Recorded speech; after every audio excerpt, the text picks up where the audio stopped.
Okay, so that can go to one side. So we've done our lining, we've done our strap. Let's see what's next. Might have to clear the decks first, won't I? Right, so the exterior of the bag. Let me pick up my little pressing cloth, which has just fallen, and clear some of my offcuts out of the way. Let's start fresh for the exterior. Pop my little scrap in there. Okay, so what do we need? We need the front panel, and this is out of my exterior fabric. Really, you can choose which which fabrics to place where on this bag. So now what we need to do, right now I've done a star there, so I shouldn't forget to do that. So I need my lock, which is in here, and I need the washer from it. So let's undo this little bag. Now the little tiny screws are in this section of the bag, so get those out as well and pop those in with the main part of the lock. Now we're not going to fit the lock right now because it's quite a bulky lock. We're just going to make the holes ready for the washer. Except we need the washer, so it's no good putting it back in the bag, is it?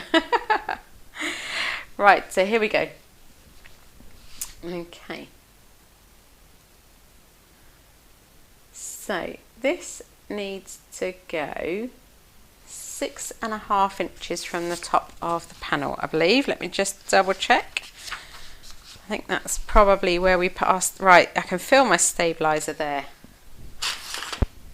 So let's double check on that one, and we'll line up the centre mark. And that is, yeah, spot on.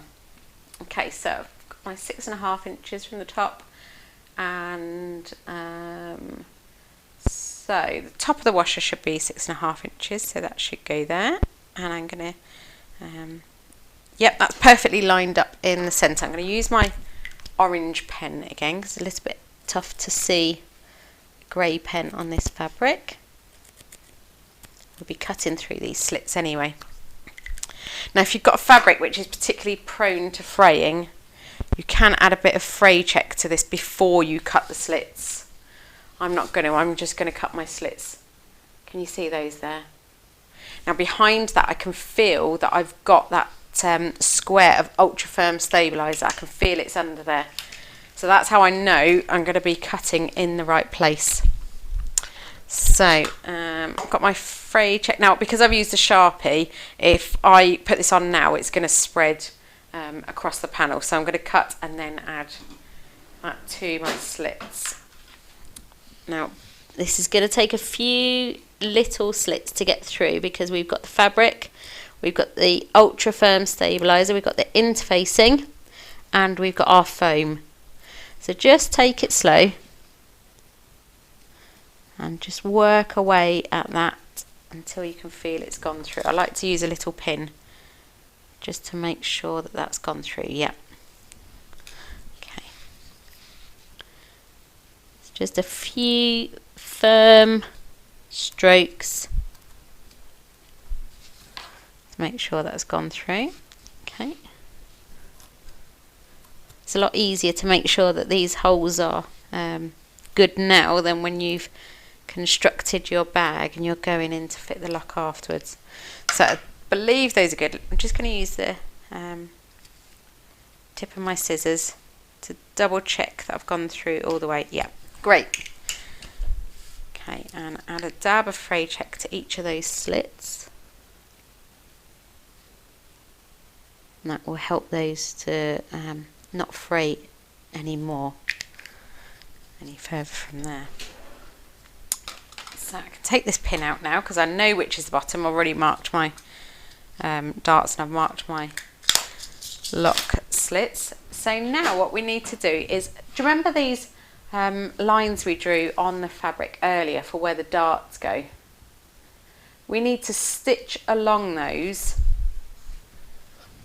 and that's why I've got my my little star. So it says to sew along each dart line. So I don't think it matters which end we do it from. If I remember rightly, I should start at the bottom, go up to the point and then pivot. And I'm going to use a really small stitch length for this. Oh, I've come unthreaded. Hang on. Start again. There's nothing like trying to thread a needle on video, is there? Nothing like pressure. Okay, there we go. Let's start again. So you don't need to backstitch. You just add in a stitch line along each dart line.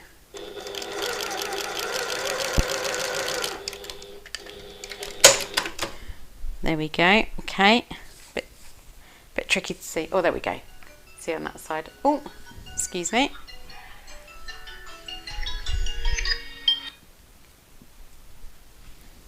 Okay, so you can see it on the back side there. And we'll do this side.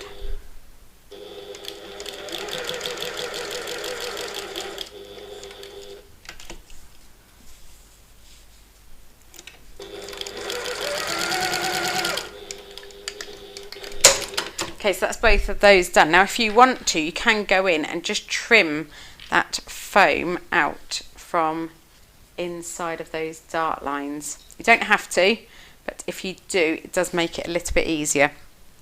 So to do that, you will need my best friend, my favourite tool, little seam ripper, and I'm just going to remove the basting stitches from inside that dart.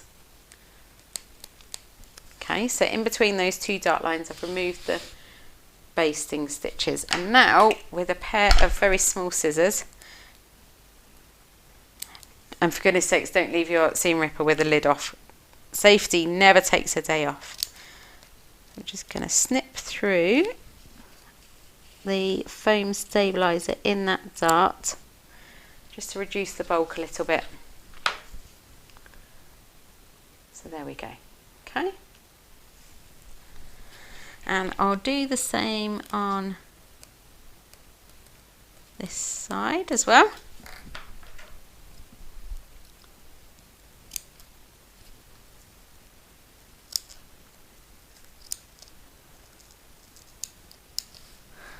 Just to remove that bulk out of that stitch line. There we go.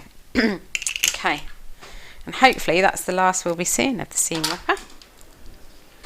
So now we can fold our panel right sides together, and what I like to do is I like to smooth down with my finger there and make sure that that fabric is really, really nice and smooth as I'm folding. And then yeah, let's use a clip. And then you can clip that into place. Again, if you want to mark on the 3/8 of an inch seam allowance, now is a great time to do so. But I like to just run my finger along there and make sure there's no puckers in that fabric, because obviously you've got the fleece there, sorry, the foam there, which is holding things in place. Okay. Sort of distorts the you know, the shape of the fabric underneath a little bit, doesn't it? So I've clipped it there to hold it into place, and I'm just going to draw my 3/8 of an inch seam allowance on.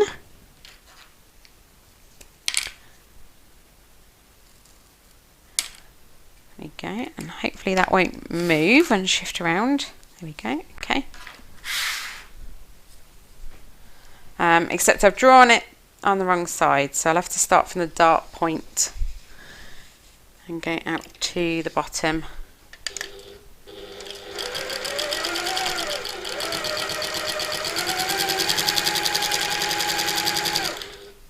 I guess maybe it doesn't matter so much on the exterior because you've got the bulk of the foam behind it, whereas on the lining you would see that the pull on the point of the dart if you backstitched at the start. Right, so let's see how that looks. That looks fine. That looks pretty good. So I haven't got any puckers in and around this bit of the fabric here. So that's what the that's what stitching on the dart lines is really for. And then as we smooth this out, should prevent any puckers forming. Now let's think, if I'm going to be sewing from the bottom, yes, this side, okay. So 3/8 of an inch seam allowance again, and draw that on.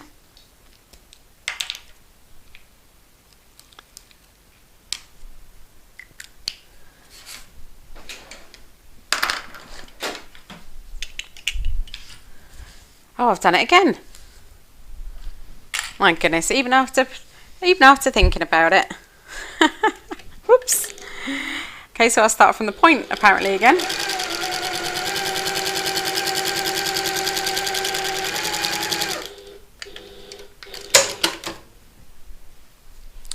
There we go, that's fine. So let's double check. Yeah, so that's a nice pair of pointy darts there in our front panel. That's sitting really nicely with that foam behind it, isn't it? Okay, so this should give us some kind of view of how this bag is going to look, I think. Looking good already. Right. So we'll just trim those tails off as we did for the lining, and pick any extra little bits of threads off and things. Right, so now we add our gusset. So here's my gusset. Okay, now I've chosen to use the same fabric for my gusset and my front panel.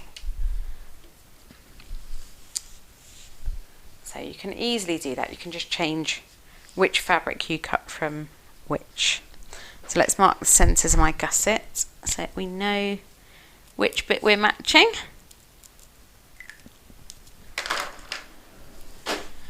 And then we're going to, right sides together, we're going to clip these in. I'll pop my pins away, don't need those for the minute.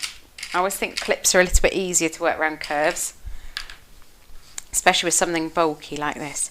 So let's fold that in and match the centre points. Now don't worry, because once I've folded that in there, you can see there's this extra bit of fabric. Don't worry, because once it's out as the proper shape of the bag, that disappears completely.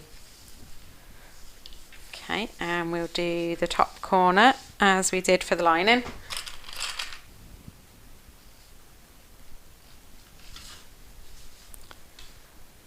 And again the other side.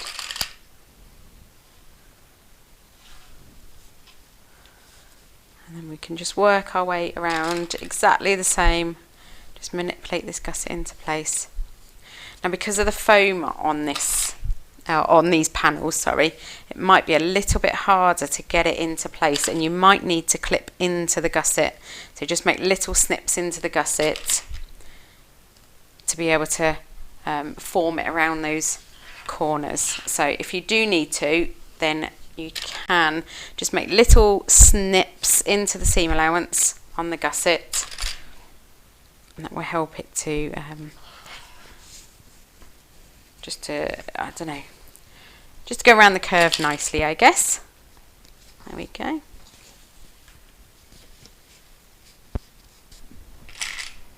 Okay, that looks fine for sewing. Okay, so now we're going to start sewing, and we're going to use our regular 3/8 of an inch seam allowance on this one. We're going to start at the top as we did, back stitch all the way around. Now remember, when you get to these corners or these curves, feel free to just manipulate the fabric however you need to get around without the puckers in. Okay.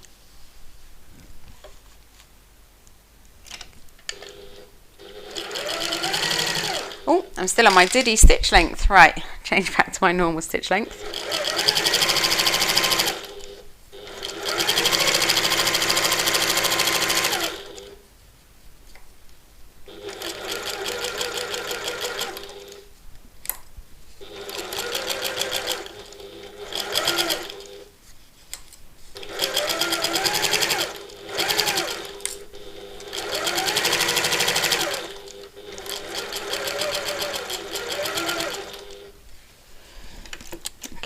So the first corner was actually really good. Second one I just needed to manipulate it a little bit.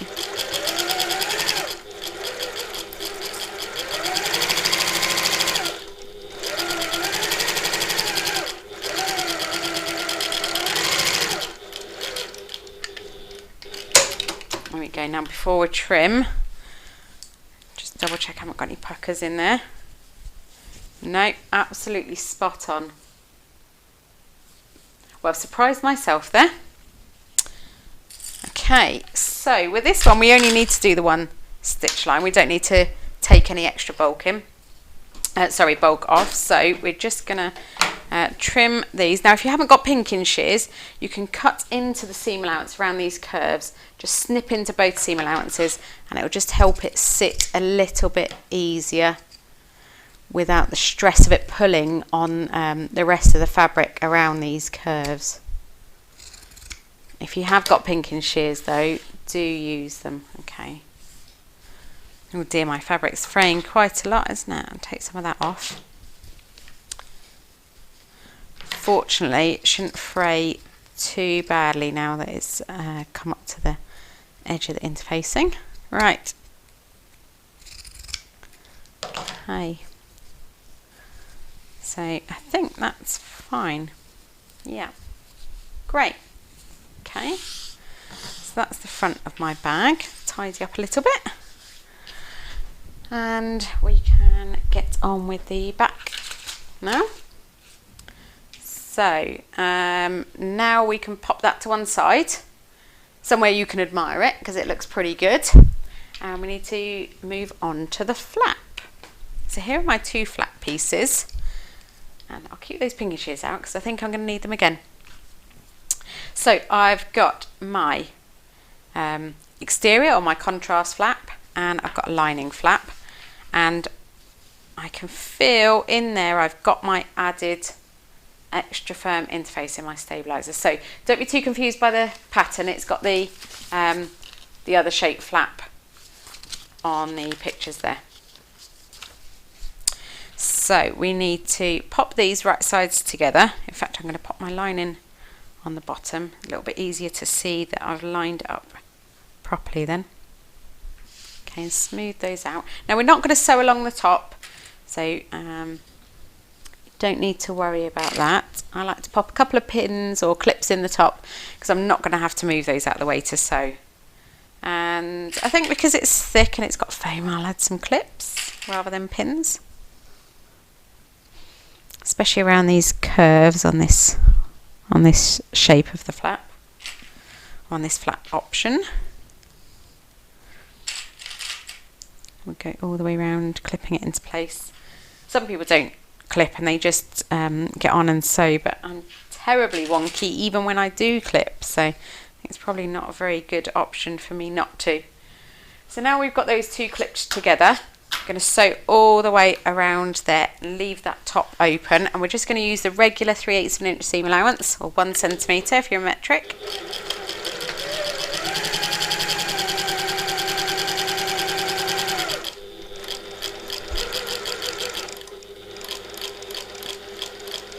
There we go, and slowly as you go around these curves if you need to.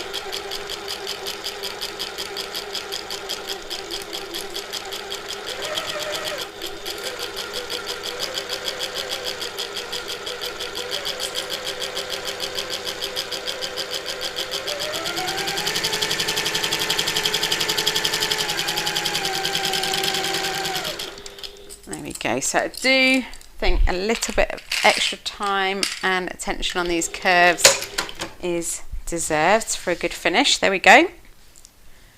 So now we can just trim with our pinking shears around these curvy bits here to reduce the bulk, and when we turn that through and get a nice finish to our flap.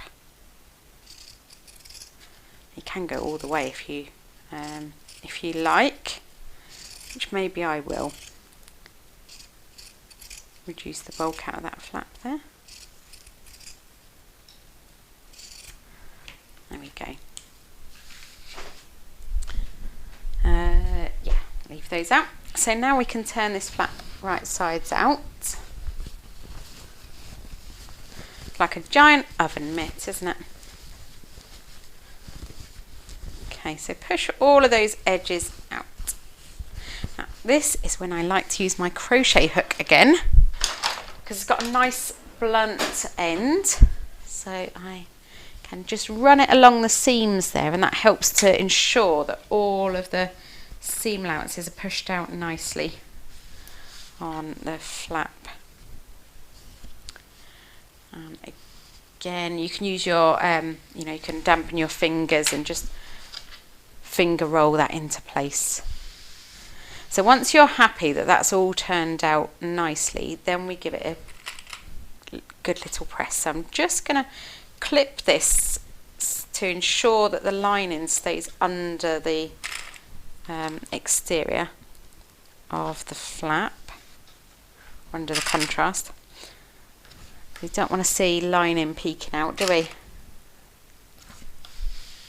Okay, so I've clipped one side. So what I'm going to do, I'm going to press this side, steam press this side, and make sure that that side's good. And then I'll clip that and then steam press this side as well.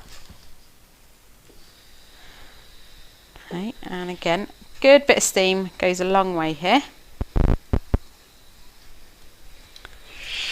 And after you've pressed it, just have a look and check, does it look fairly similar on both sides, or do you need to push any more of these seams out? That looks pretty good. Now this is actually sitting really neat and flat, so I don't think I do need to clip the other side. I'll just press the second side.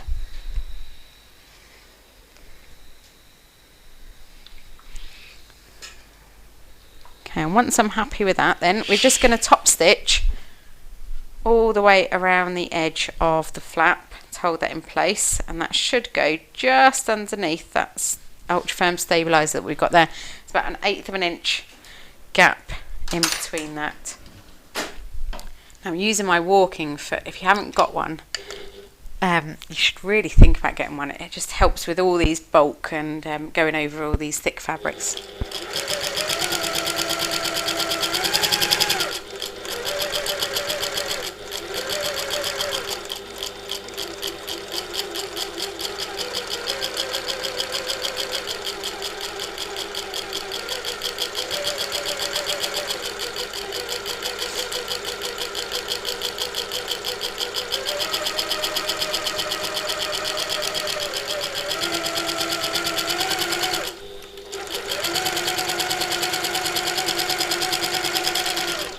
There we go, so we've just gone all the way around the flap, and that's just to hold all the layers in place nicely. Right, so let's double check this against the thickness of the lock, just to be sure before we close it all up. So it comes with some protective plastic on. Don't get rid of that protective plastic.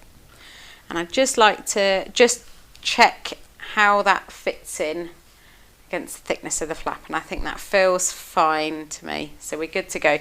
If it feels too thin, if you haven't used foam in here and it feels too thin, now's the time to reach in and just add a little bit extra foam into that gap at the bottom, just to give it the thickness for that part of the lock to hang on to. So we can pop that away again for a minute. I'm going to insert that lock right at the end, so that we don't risk scratching it on anything. Okay, so now we need the last two of our back pockets, and I've got one in the same fabric as my flap and one in lining. So now what we're going to do is, let me do it the same way that the pattern has it. So we need to mark centres. Let's mark centres before we get started. Of course, if you follow the pattern, you would have done this in step 1, or before step 1 even. So we'll pretend that I have followed the pattern and done it.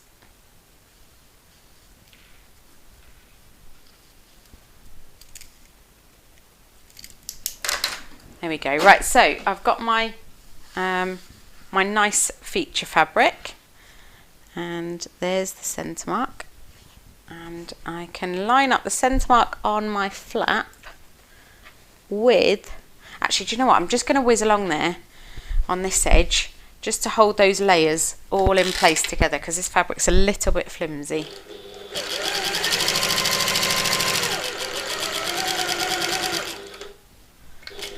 I'm going to So I just used a 1/8 of an inch seam allowance just to hold all of those layers together, except I've lost my centre mark now. So let's mark that on again from there.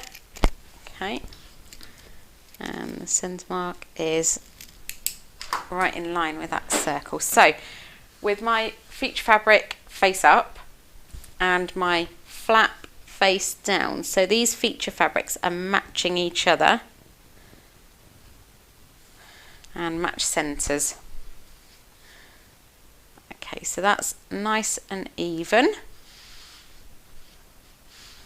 there, and can match my centre of my lining pocket on top. So you're sandwiching your flap in between these two pocket pieces.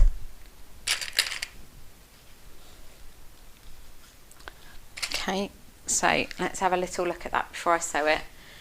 So we've got the lining fabric for my pocket, the lining fabric for my flap, and so they are matching right sides to right sides. And now when we stitch, we're just going to stitch through the top edge using our regular 3/8 of an inch seam allowance. And I'm still on a basting stitch, come on. Okay, right, so I'll go back to my normal stitch length and sew along this entire top.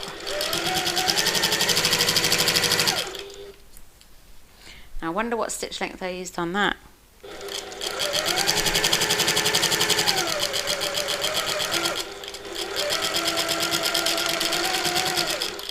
Well, it doesn't look like a basting stitch, so hopefully we're okay. Yeah, it looks fine. Better just double check, hadn't I? No, it's fine. Good. Okay, phew. We'll have to go back a few steps then. Now, if your fabric is particularly thick, you might want to grade these seam allowances, and that just means that you would cut them slightly different sizes. So you might take a little bit off of this seam allowance, a little bit off of that seam allowance, and leave the back one as it is. But what we're going to do is we're just going to pull this. So see, you've got the flap sandwich between the pocket panels there. I'm going to pull this out and I'm going to press that so that this feature fabric sits nicely away from the flap. So this is my flap and this is the pocket. Once I've pressed it like that, I'm going to pull the lining back as well and then give it another good press. So we should have our flap attached to our back pockets, or our back pocket, sorry. So this is where steam really helps to get this to sit really nice and neat. Okay, so I've pressed that part, and now we'll pull both pocket pieces and just make sure that they line up along the top edge there.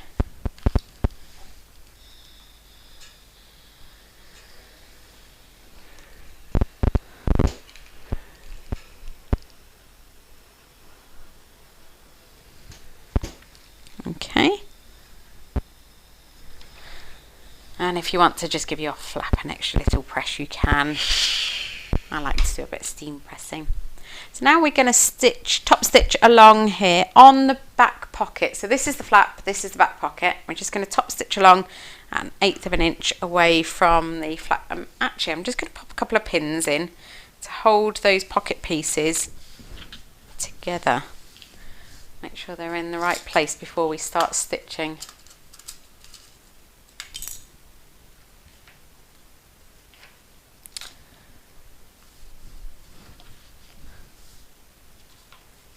Okay, so this top stitching will just hold all the layers into place once the bag is finished.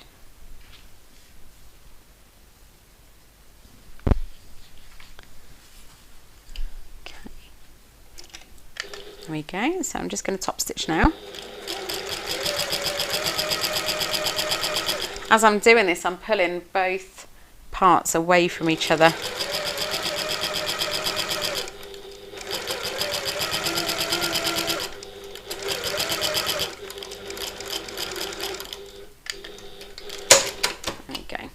Okay, great. That's nice and neat. And now what we can do is attach this to the back panel. So our final back panel. Okay, so match up your centres and the curves, make sure they're all sitting spot on. I'll clip this into place, and we're only going to go around and baste it within the seam allowance just to hold all the layers together, and then we can treat them as one when we're finishing the construction. We're nearly done actually. I'm doing a great job.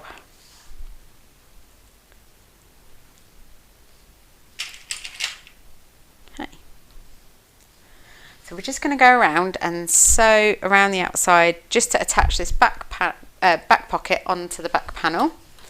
Let me move my component parts out of the way. Gradually, my pile of pieces is getting smaller and my pile of constructed parts are getting bigger, so that's great. Okay, here we go.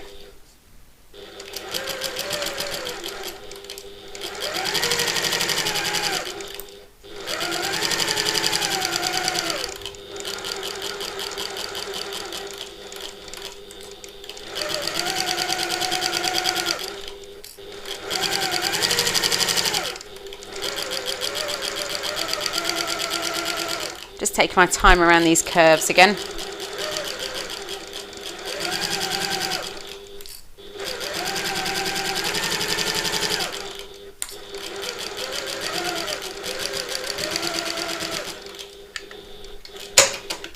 Right, there we go. So now we've got our pocket attached to our back panel with our flap on the top. So that means that under this flap there's a hidden slip pocket on the back of our bag, which I just find that so useful, so handy to have a little hidden pocket. Extra secure then, isn't it? So all that we need to do now is put the bag together. So once you've gotten to this point, just keep all your pieces together. So we'll pop our line into one side. We've got our exterior of our bag, and all we're going to do is attach this piece to these two pieces, and then we'll have something of a finished bag shape. Okay, so now we're ready to finish our bag. So we've got our front panel with the gusset attached, and we've got our back panel with the pocket and the flap attached. We haven't got any hardware on there yet, but we've already cut the slits for the hardware on the front there. So now we're going to do exactly the same thing. So right sides together, I'm going to pop the, oh look, I've forgotten a centre mark on here. Well done. There we go. I think that's the centre mark. Let me just double check before we get started. It's best to mark these before it's too late. There we go. So we're going to line up the centre mark on the back pocket with the centre mark on the gusset and add a clip. Now this is going to get a little bit thicker, so if you've got a walking foot, now's the time for that. And I'm going to match the side. Now because the flap is in the way there, you'll need to add your clip on the side. You can't add it on the top like we did before. And I might just add another one a little bit further down just to keep that in place while we're working with it. And the same on this side.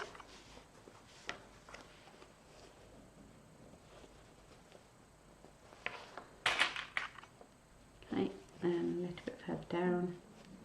And then we can just go around and clip this gusset into place all the way around the back panel.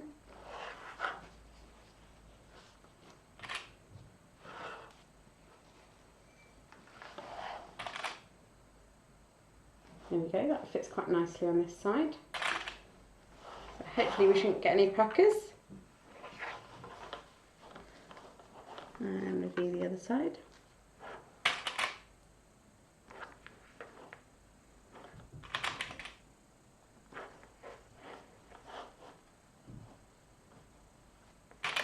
This side is a little bit tighter, so let me undo that and work from the centre. I suspect that my last minute marking of my centres may have backfired on me a little bit there. Okay, so I'm just going to add a few little snips into the gusset to help ease it around this curve. And I'm just snipping into the seam allowance. So I'm not cutting out through the basting stitches that are holding my foam on, because I know they're at 1/4 inch. I'm not going to snip too close to those. And then you can just pull that gusset around that curve. Just helps it stretch a little bit further.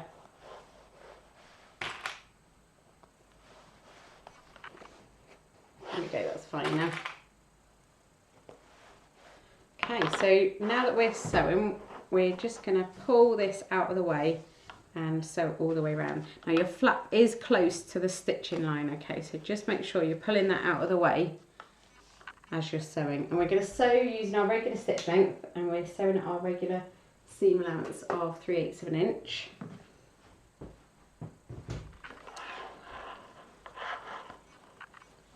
Okay, so we'll back stitch at the start and the end as usual.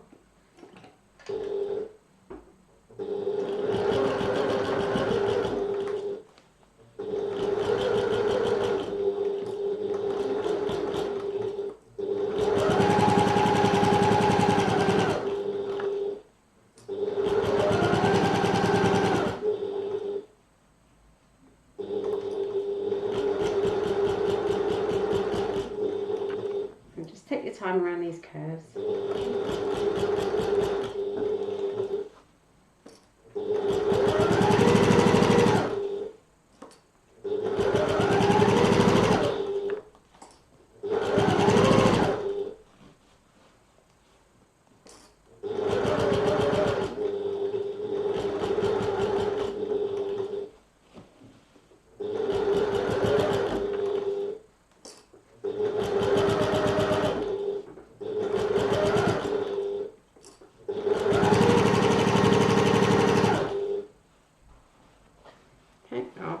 Flat back before I get there.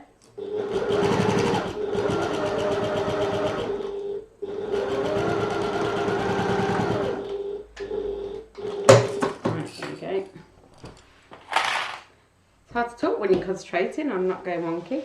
So I'll just run my fingers around the inside of that gusset, check there's no puckers. No, not that I can feel, can't see any. Okay, so now we'll trim those curves with our pinking shears again.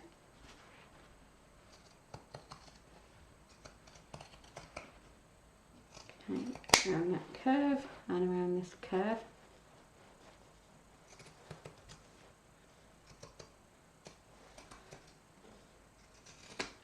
There we go, it's got quite a nice shape to it now. So done with the pinking shears, put those away.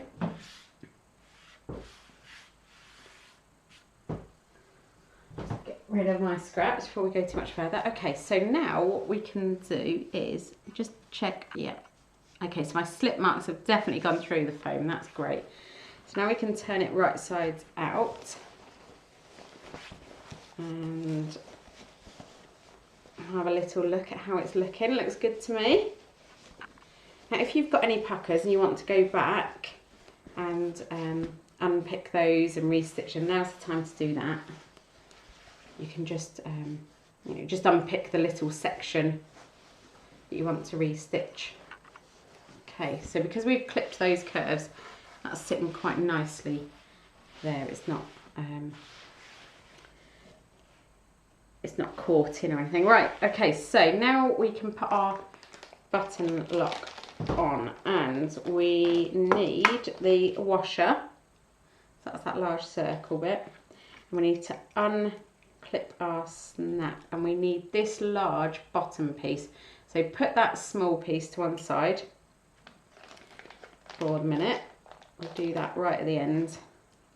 And okay, so how we're going to fit this is this side with the ridges, they're going to be towards the top because that's where the top of the lock goes in. So this side which hasn't got the ridges, that's the bottom.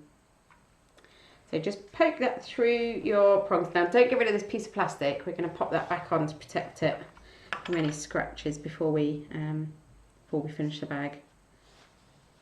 And in fact, if you're going to keep this bag in storage, you're not going to use it for a little while, I would recommend keeping that little bit of plastic just to cover lock to prevent scratches while it's hanging in your wardrobe or sitting on your shelf. Okay, so make sure that's pushed all the way through, and then pop that plastic back on, that protective plastic. If you've gotten rid of this plastic already, just get a piece of interfacing and pin it, like a big scrap of interfacing or something, just pin it over over this lock, just to prevent scratches. So now we can reach through and pop this washer on the 4 prongs from the back. Okay, so that's in, and now we're going to bend the prongs in on themselves. Now this is obviously impossible for you to see inside the bag. Here we go.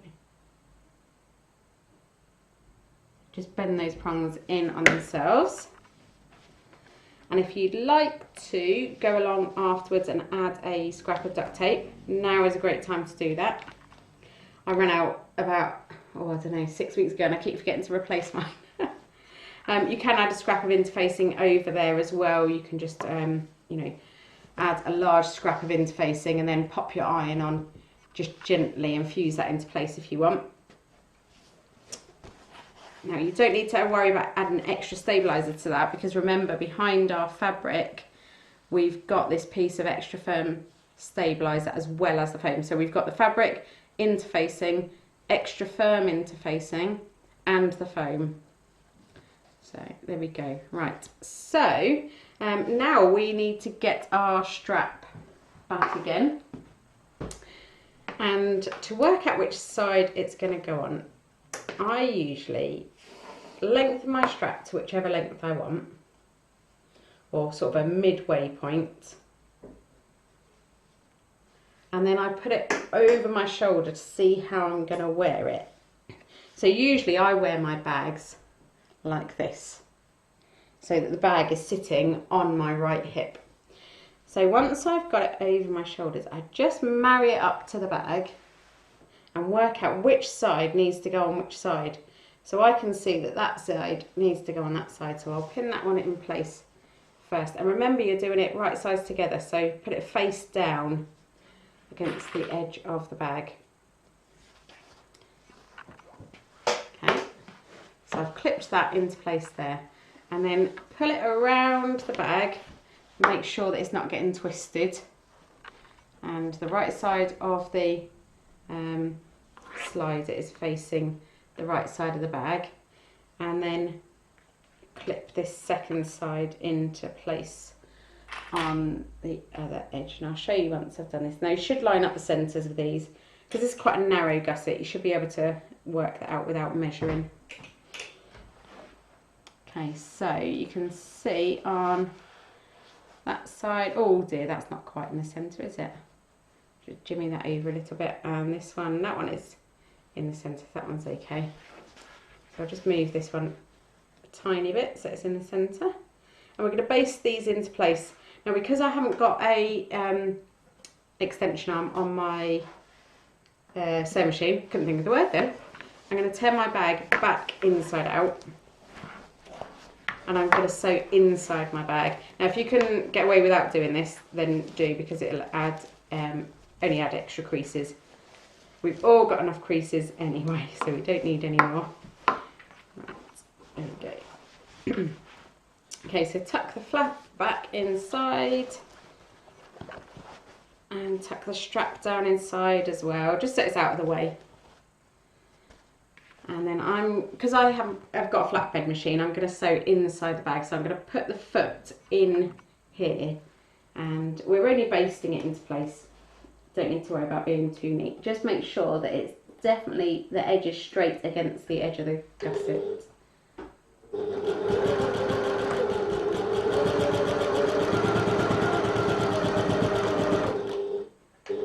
And I've gone over that 2 or 3 times, maybe even 4, just to be sure, because, you know, we don't want our strap to fail on us when we're carrying something at a later date. And it will be secured by another 2 lines of stitching, but just to be sure.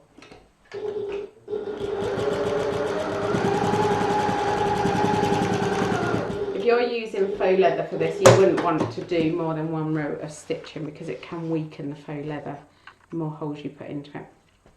Right, so my bag exterior is done, so we'll turn it back out again.